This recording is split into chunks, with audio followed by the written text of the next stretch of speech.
Hi there, my name is Kululwa Muthwa and welcome to the segment of Property Market Moves. Today in studio I am joined by a legend, Ntate Nyangeni Saul Gumede. How are you? I'm very well, and you? I'm well, thank you. Thank you for making the time to sit with us. Yeah, thank you for giving me an opportunity to do some of the things that I'm not familiar with. We learn every day. So before we jump in, who is Dr. Saul Gumede? Yes, my actual name is Nyangeni Saul Gumede, but in my ID it's Nyangeni. Okay. Because when I went to Home Affairs to go and get my ID, and I gave them Nyangeni, and they said it's too long. They shortened it for you. Make it short. Yeah. Shorten it. Yeah. And that's why I then became Nyangeni. Okay. Before you found your way into the property sector, how did you start in your career? I studied at Zululand University doing a BCom degree. I then joined Deloitte Touch to do my articles. The objective then was to qualify as a chartered accountant. Yeah.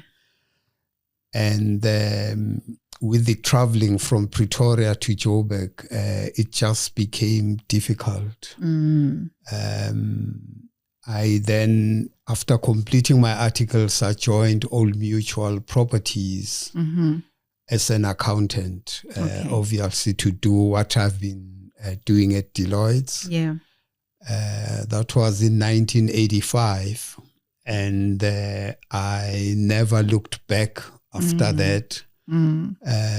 I get promoted over. I've been with them for 10 years. Got promoted to the financial manager from an accountant. Thereafter, I was a regional finance manager, a couple of finance managers reporting to me in the region. I then I moved over from finance to investments. I became a regional investment manager, looking after all acquisitions that Old Mutual Properties was doing in the then Transvaal, you call it Gauteng now. Yeah. And thereafter, I became a portfolio manager. My boss at the time, Ian Watts, said, now that you bought all these assets and you promise us all those yields, get us those them. yields. There's the portfolio, go and manage it. Yes, yeah. When I left Old Mutual, I was looking after a 3.2 billion portfolio, about 300 properties, 1.8 million square meters around 1996. Okay. So when you look back on your career, are there any pivotal moments that you would say, shaped your growth, or defining moments, if you like? Yes, I was fortunate that I came through the finance because once you are in finance, you've got a bird's view of everything. And I was responsible for reporting on property management, development, investments, and all of that. That's why I then chose my career from there. Said, now I want to do investments. And from investments, I wanted to do the portfolio management at the time. And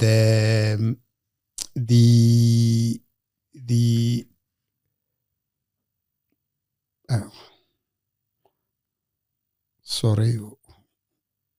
Will you cut this one? Yeah.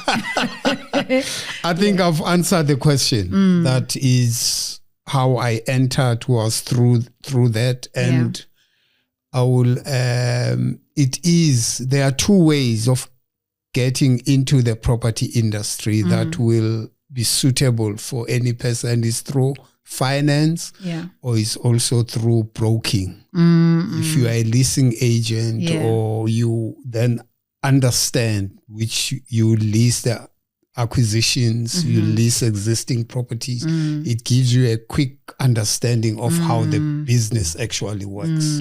Yes. Okay.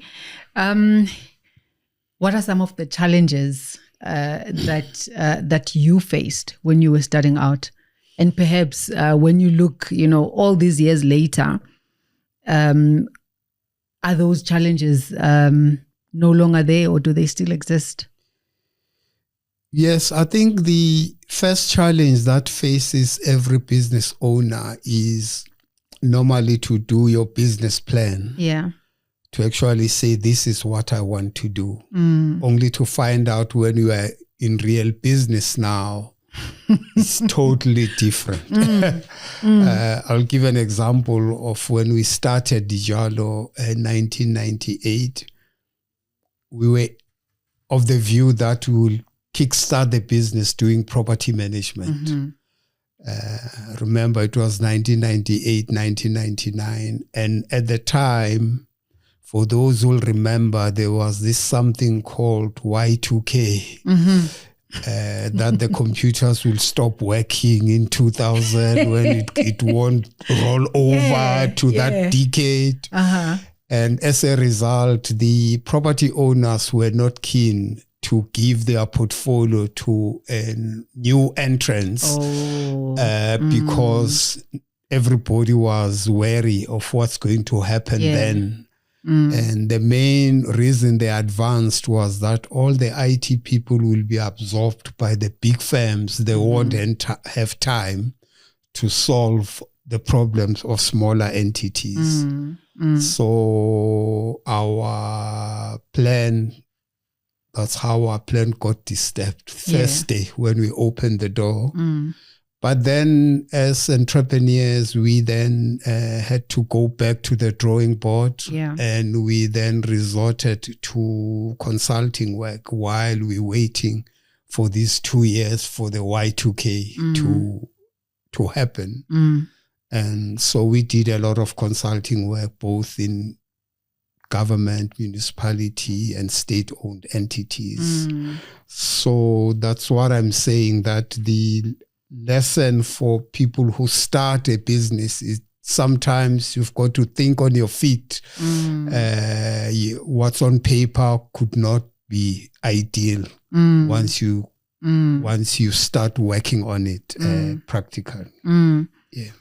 I mean, I'm thinking back to that Y2K. Some people were just worried about, getting your money out of the bank, because even that was going to be, the banking systems were going to freeze. Never imagined that from a business perspective, there would also then be reluctance, in investing in new businesses. I guess they wanted companies that had, solid systems. Yes, or big enough to be able to pay those consultants, those IT guys when Y2K hits. Yeah, hits. Sure. Only to find out that it was a scam. Yeah. And when we look, all those years later, what do you imagine then would be the challenges that a business starting out now would look out for, or some of the challenges, the biggest barriers for Black practitioners that existed back then? All these decades later, have we changed much?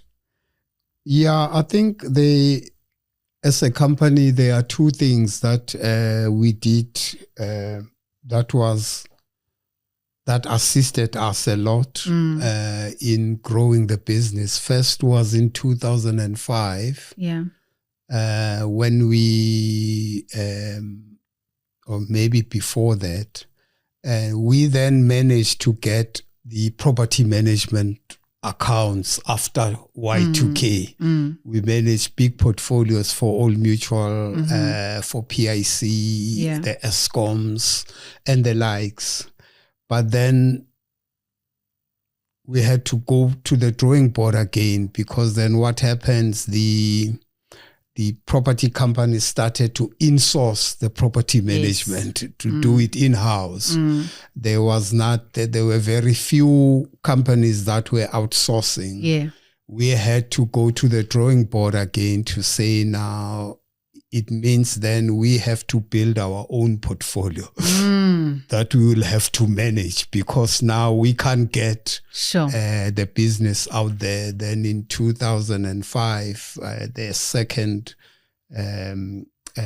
challenge that we faced was then we were given an opportunity when we spoke to Redefine to start the Bula property fund that you all know, that was then listed in 2011, 4 years thereafter. So to us, that was one of the major challenges that we faced. But each time when it comes, we look at, as a business, what else must we do? Then we have done that. Okay. And just to add on to that, on the pioneering side, we as I say, we also got involved on a PPP with the Department of Environmental Affairs, and it was a tender. It took 10 years to close. Because each time there is an election, then the new minister doesn't want the building. We have to convince her, tell her that, no, you can't not. The previous minister has already signed. You can't just... Anyway, at the end, we ended up building the building. We currently doing the facilities management in the building. It was a 27-year contract. Okay. We went there with Old Mutual Properties. And we are on our 10th year of running that portfolio, and we haven't received any penalty. So we seems to be doing something right there. Okay. All right.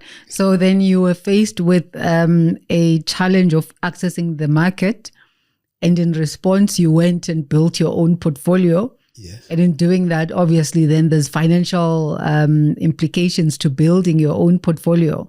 So that you are able to, to circumvent, these challenges.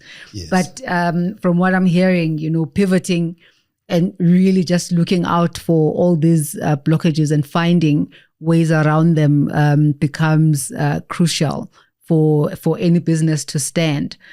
So when you look back, are there any projects that really are close to your heart in terms of the milestones that you've overcome over the years?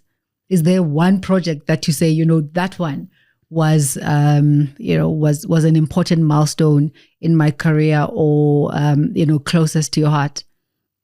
Yes, obviously the listing of the fund is one of, not the listing, can I correct that? The establishment of the fund was a milestone. And as you could recall, there were about 3 black funds that were listed at the time.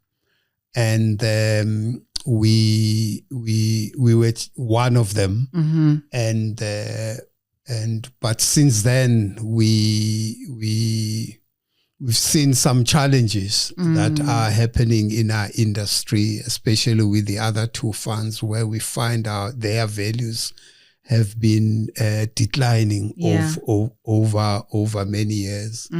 But the sad part of it is that nothing happened since 2012 on the listing space, where additional black entrepreneurs should be listing their assets, because we thought we have paved the way. Other people have to follow through. And because of the challenges that we are facing, most probably that's the reason why it hasn't happened. It's just a pity. Over 10 years later. Over 10 years later, the funds that are the black-owned funds at the JSE are far less than what they used to be in 2012. Okay. So almost 30 years ago, you and a group of individuals decided to form SAIBPP, the South African Institute of Black Property Practitioners. What was your motivation? I think at the time, that was in the early 90s, it was from 1996. Yeah. In the early,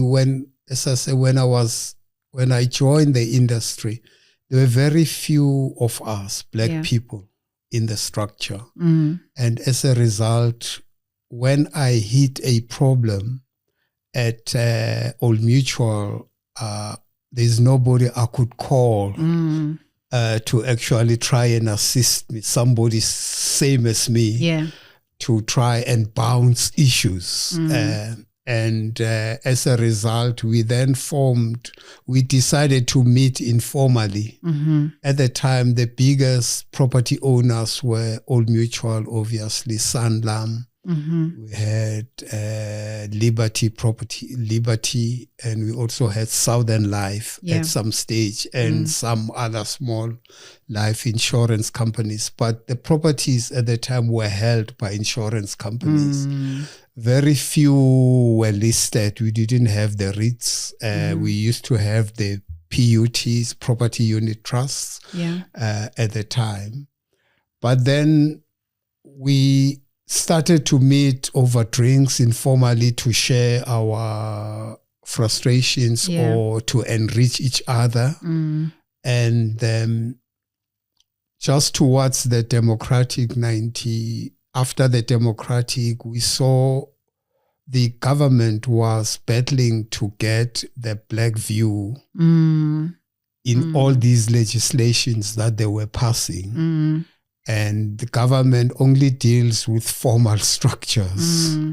As a result, that's one of the main reasons why we then registered the SAIBPP, so that when those green papers and black papers comes out about property-related matters, we could respond as an organization to say, as SAIBPP, this is our stand on the matter. And I think we got a lot of hearing from government officials because we were saying something different than what everybody else was saying. I think that was one of the reasons. The other reason was to see how we could grow the entrance of Black professionals in the industry, because most of the time existing companies will say those people don't exist. We can't find them. We can't give them an opportunity because we don't know where they are. So that was the other way to actually find those people for them and then send them their CVs and all of that after we've sort of like interviewed and spoke to them. So those were the reasons. Okay. So from where you sit now, almost 30 years later, were there any gains that were made? And what would be, your motivation if you were to establish today?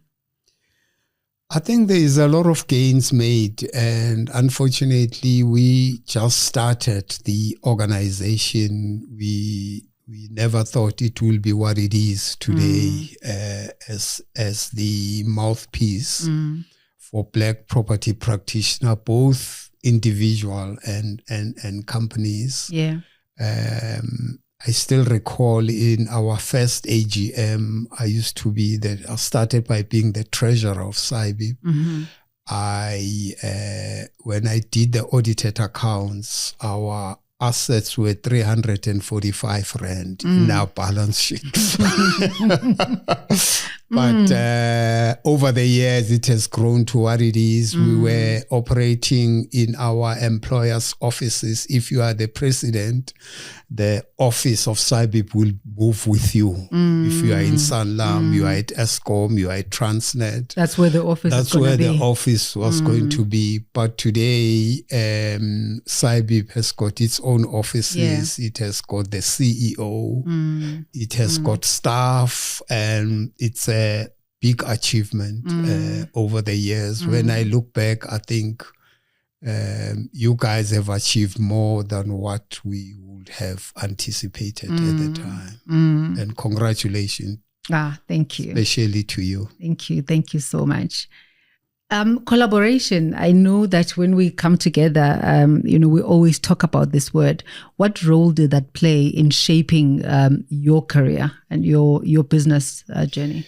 Yeah, I'll talk about the business. I think the collaboration is very,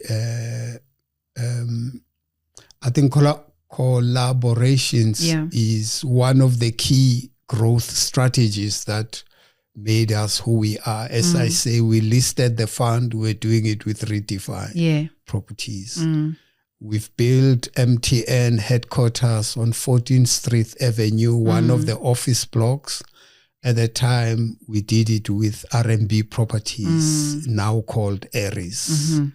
We are a PPP consultant on a 27-year contract. We're doing it with Old Mutual Properties. So big transactions normally are easier to do in collaboration. There's a couple of others that we also did through collaborations. But that does not mean that there are no deals that we've closed on our own.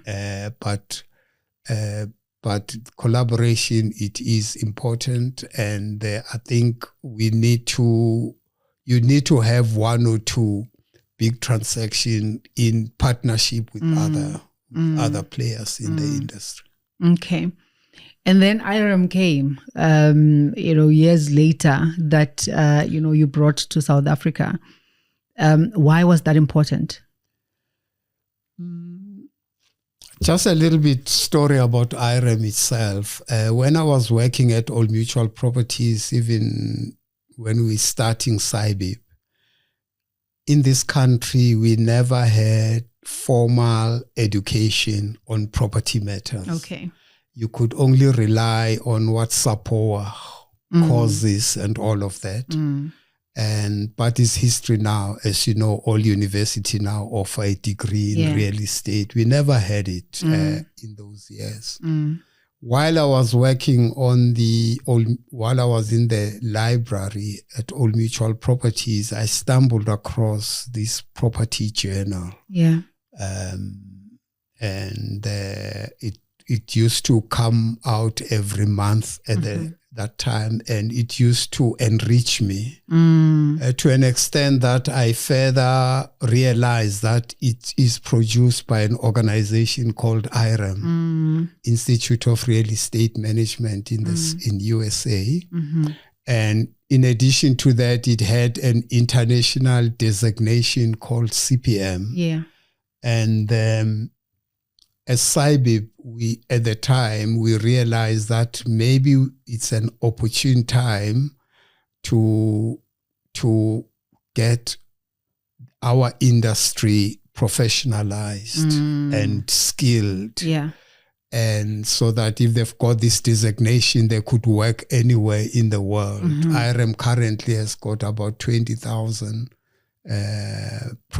CPMs, only CPM. They do offer other designations, and they are in about 15 countries, including Russia, Japan. The biggest area growth of IREM members currently is Japan. They just went to UAE now, and Canada and USA.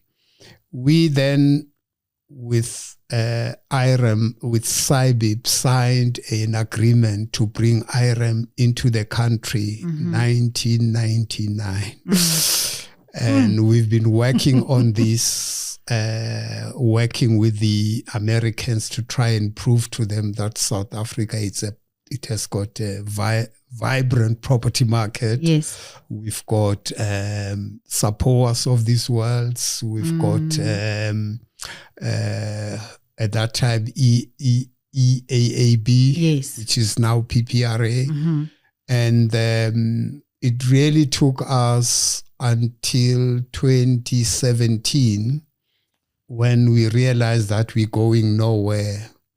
We then went to the Department of Public Works and spoke to the minister, then was Thulas Nxesi, to accompany us to an IREM conference in Florida and to try and lay our case that the government supports what we want to do. Yeah. It was on that conference that from South Africa, it was myself, it was Nandi, it was the SAIBPP president at the time, Nguli Bukopa. We have Professor Sam Azasu. And we had Sam, who was working for Mowana. He's now with Bidvest. And two other professional people. We brought a big delegation there. Always, I used to be the only one. And then it was approved. And then that's when we started the South African IREM chapter in 2018. And it's still the only chapter in the continent. And the main idea or reason for that is development of people. And in addition to that, so that they could also get the designation, which is international. Which is recognized internationally. Internationally, yes. Okay. So when we talk about transformation, I know transformation looks like something different for everyone. What does it look like for you? What is that? Transformation.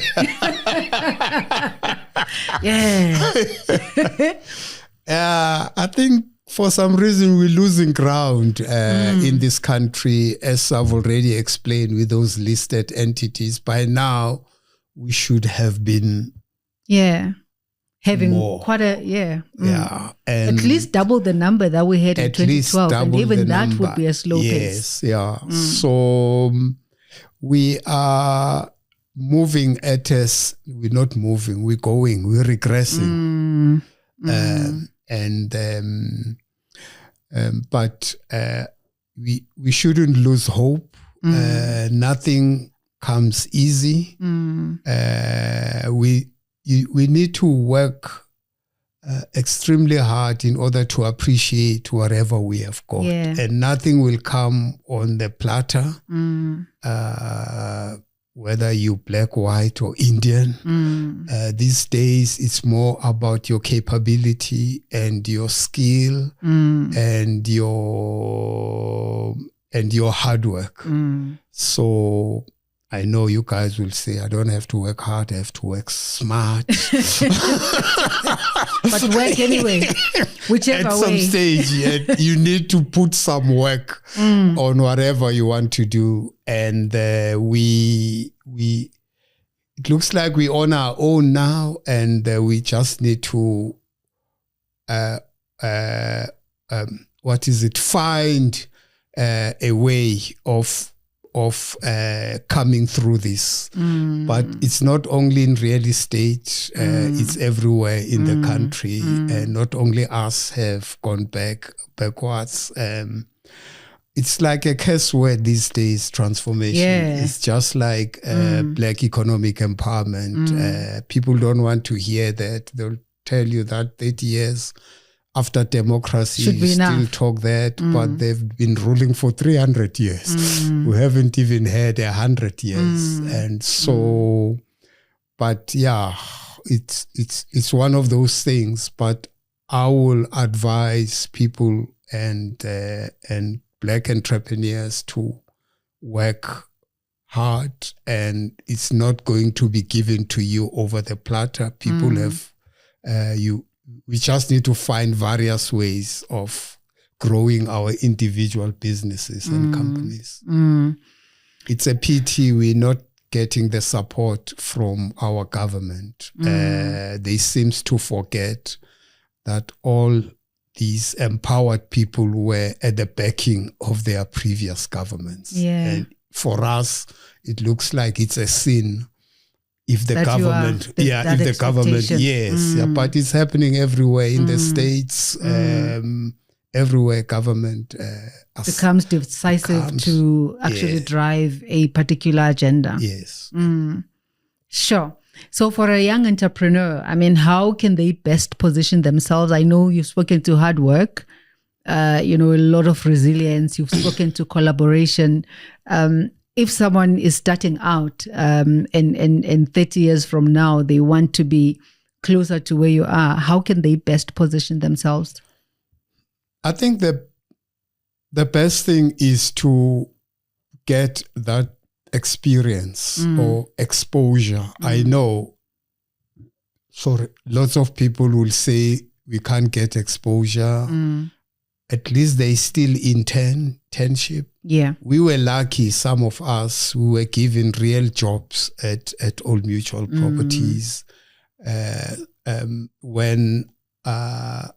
I could actually, I actually went through the different stages of the business. So nobody could tell me anything. Yeah. You are in a much better position if you are able to understand. Yeah, because then nobody will try tricks with you. It is important that you at least get some 2-3 years of exposure or experience in whatever you want to do. It does not only apply to us, and because otherwise it will be very expensive price to pay to try something that you don't know. Even with us, I mean, on those collaborations and all of that, I'm not saying it all went smooth. We were paying our fees, our school fees, in that we're not getting full we're not getting full consulting fees because they were saying, are we showing you the ropes? Yeah. So, but where I'm sitting is that you need at least to have been exposed. Yeah. With Dijalo, when we grew, there were lots of opportunities, mining and all sorts of things. But with that said, let's stick to our knitting because surely there must be an opportunities here to get myself reskilled for another industry where it has got its own people there who are struggling. What chances have I got to get it right? That's why in most instances throughout my years, I didn't want to be in the board of companies outside the real estate because I'm going to be a token there.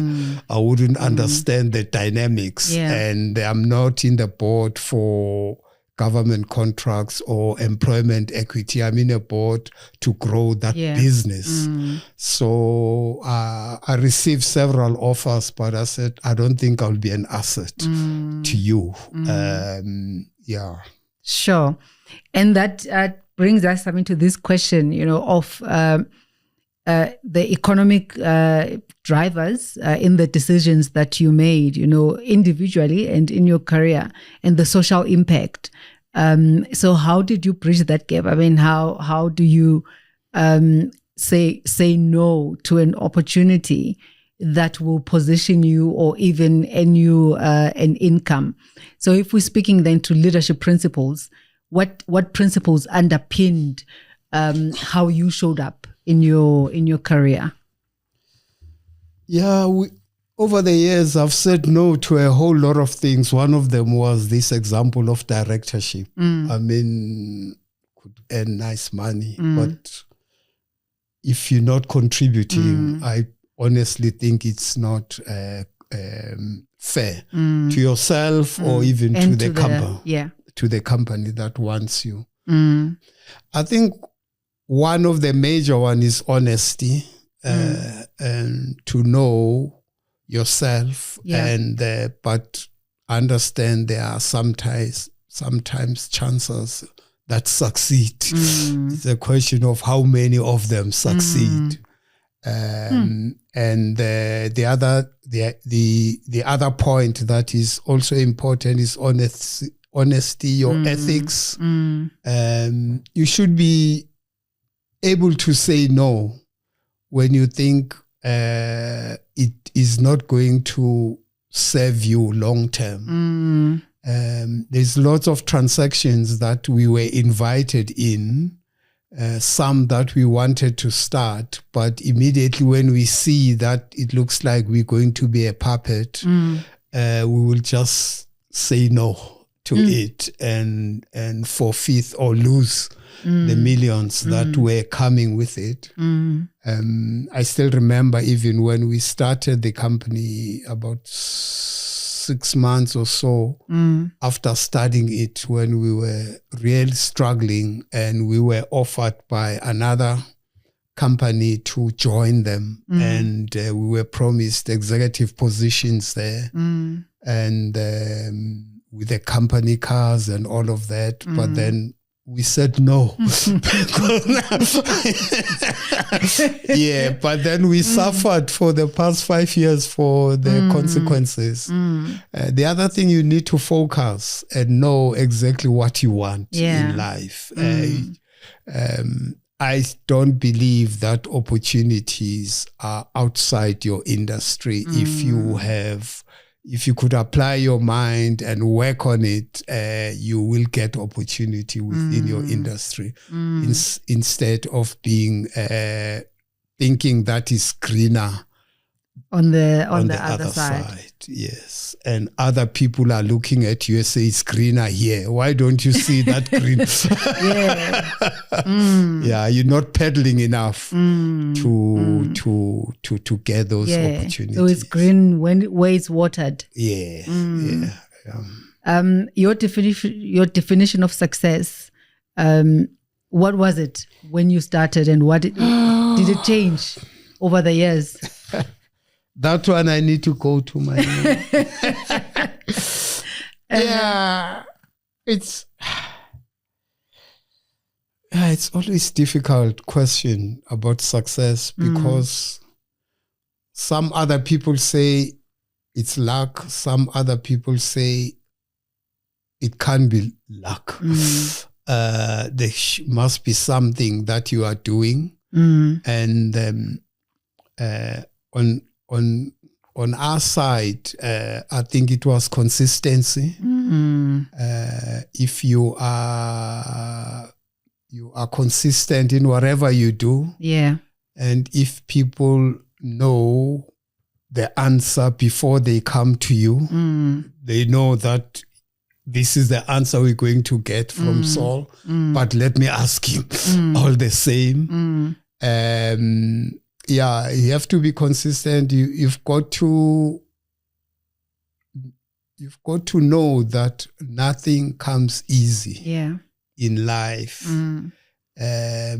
You could see the wealthy people and all of that, but what you don't know is the amount of time and energy they spend to get there, even when they are there, to make it in life. So you have to be consistent. You've got to give some time for what you want to do. Spend some time on it, and try and speak to as many people as possible who are in that industry to try and help you to achieve what you want to do. And this is not only in property, it's just in business. In everything, in everything that you want to do. Okay. I mean, are there any opportunities that excite you when you look at the future of property?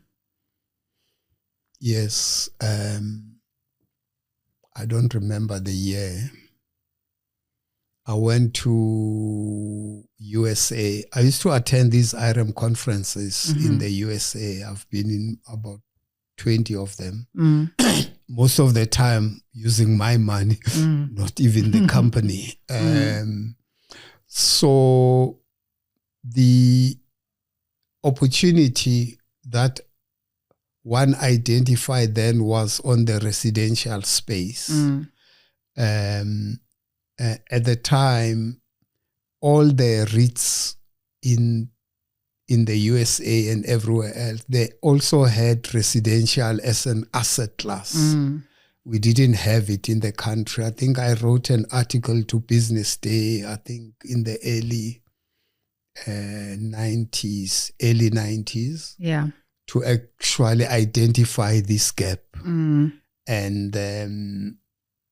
And I think this is the opportune time to develop that market. We're still way behind, and I think we've only got one listed residential market.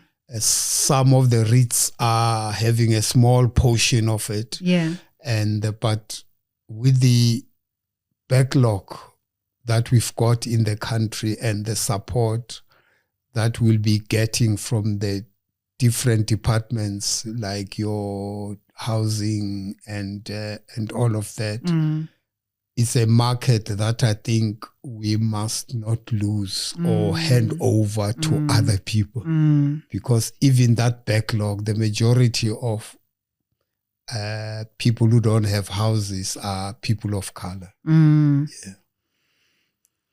Okay, so if you could change one policy or structure in South Africa, well, in the South African property landscape, what would that be? It will be around the support of the development of this residential space, because it has got lots of spin-offs. Currently, it's been housed somewhere in Department of Housing, and some few companies that operate in that space. I will make it a government, policy that everybody else gets involved. Argument's sake, if the department, I don't want to use government, if ESCOM has to ask themselves the question, are all our people properly housed? It should be, and IDC, are you funding the developments that will ensure that people are housed? Then that will have a spin-off for job creation, for your electricity, for municipality. It's one area that I think is lacking, that I think we should focus in. But as property practitioners, we don't have to wait for government. Those wheels go very slow.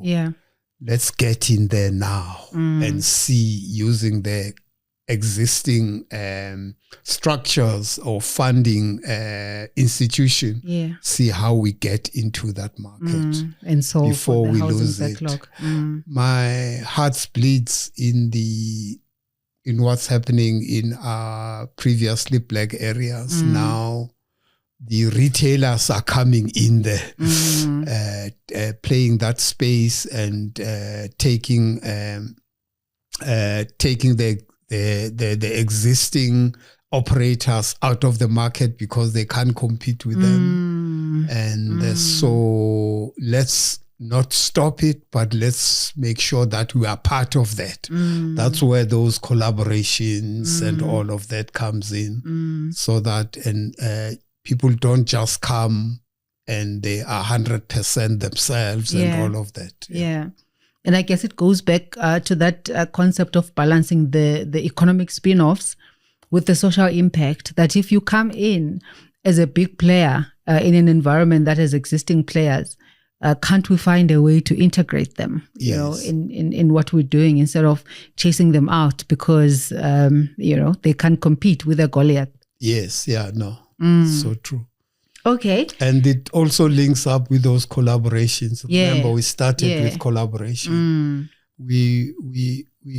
I'm sure by now we all know that we don't have equity. And if you don't have equity, please be aware that you can't move.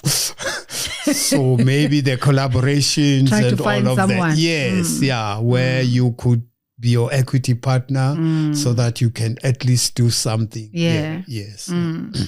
All right. What legacy do you hope to leave?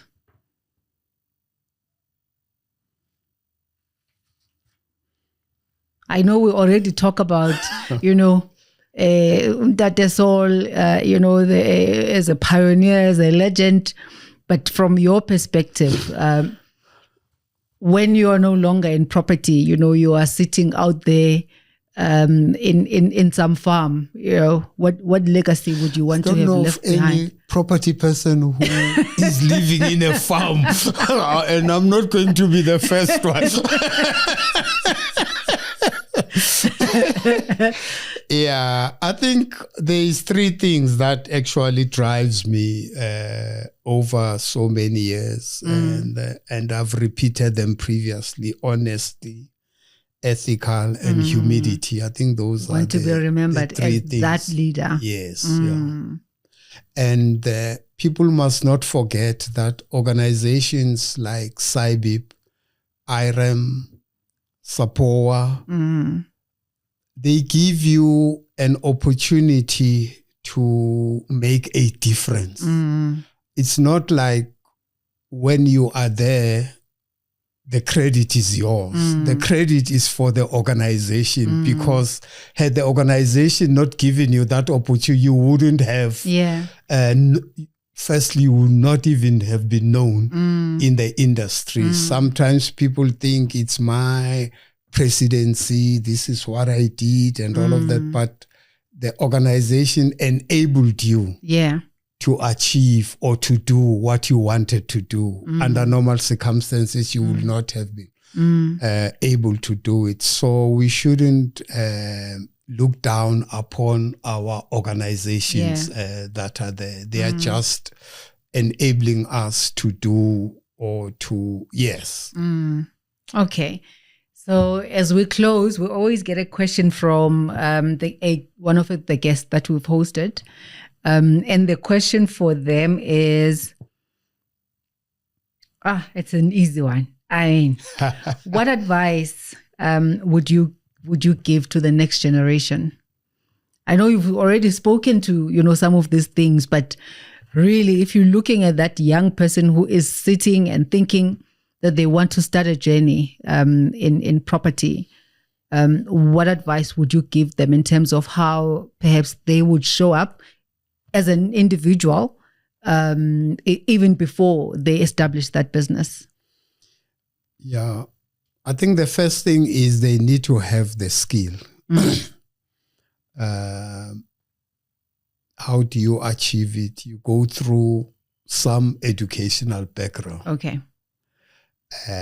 Because that gives people who needs to give you money some confidence that at least you know something. It might not be property. It might because at the end of the day, any business that you do, it will need funding of some sort. You need to give comfort to those who will be able to give you the money, that at least the person has got the theoretical background. Yeah. But we know that doesn't count. And then you have to humble yourself and take the internship positions. We all know there are no jobs in the market. Our economy is not growing. Until the economy grows, there will be those opportunities coming. But let it find you in an internship. Yeah. You don't know what could happen there. You could be the one that will be selected to do that. Once you've got the opportunity to move in there, please work, put some time on your work. Just do some work so that you could be recognized. And when doing those three things, the rest will come because the people will recognize you. They'll see your skill. They'll see your dedication. I like this girl or this boy, and who knows, you'll be snatched somewhere else. Or if we can't place you, it will be easy for us to find you placement somewhere else. Yes, because you've demonstrated that you are actually keen to work. Yeah. this reminds me of a conversation that we had this morning in the office. So we're in the process of placing 45 interns across various host employers. And one of the interns, basically said, no, I can't work for, a stipend of, those few thousands, because according to me, I'm worth a lot more. And that just demonstrates how we sometimes undermine an opportunity, because it's like a step ladder, right? You need to be on this step so that you can get to the next and the next and the next. But yeah, sometimes we are so short-sighted. Internship is training. I think we should just drill it in them that it's your training, it's still your practical. It's not a job. So you can't be paid a salary in an intern position. Yeah, so those are some of the things that people have to understand. Yeah. Thank you so much for your time. So there you go. Honesty has come out, strongly as one of the attitudes that you need to show up in and acquire the skill, work on yourself, and pay your school fees. Yeah. Thank you for taking the time to sit with us. It's long overdue. Thank you for giving me the opportunity. Thanks right. very much. Okay. Sure. Bye. Bye.